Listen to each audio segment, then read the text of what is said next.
Le titre de mon histoire est La fille qui a refusé d'épouser l'homme riche.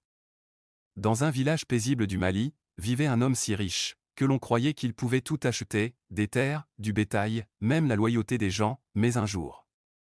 Il tenta d'acquérir quelque chose qu'il ne pouvait contrôler, la liberté d'une jeune femme, et ce qu'elle fit ensuite, choqua tout le village. Début, dans le paisible village de Nabari, entouré de vastes champs et de grands baobabs, vivait une jeune femme nommée Zénab. Zénab était connue dans tout le village pour sa beauté, mais surtout pour sa force de caractère et son courage. Elle vivait avec sa mère veuve dans une petite maison de terre à la périphérie du village.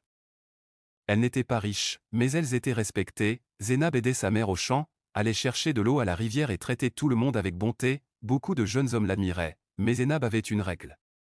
Je n'épouserai qu'un homme qui me respecte, disait-elle souvent. L'homme riche, dans le même village vivait Alhaji Musa, l'homme le plus riche de Nabari. Il possédait de vastes terres agricoles, des dizaines de têtes de bétail, et il contrôlait la majeure partie du commerce du village. On le craignait autant qu'on le respectait. Car Musa était convaincu d'une chose, l'argent, c'est le pouvoir, et le pouvoir ne doit jamais être remis en question.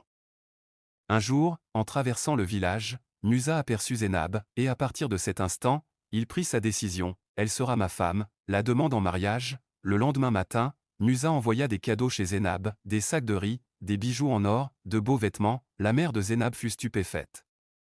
Personne n'a jamais apporté de tels cadeaux chez nous, dit-elle, mais Zénab regarda les cadeaux. Et garda le silence. Ce soir-là, Musa arriva.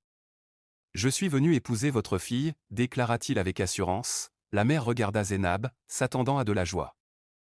Mais Zénab répondit calmement, je ne vous épouserai pas. Un silence de mort s'installa. Personne n'avait jamais refusé Musa auparavant. Le conflit s'installe. Musa rit, vous êtes jeune, dit-il.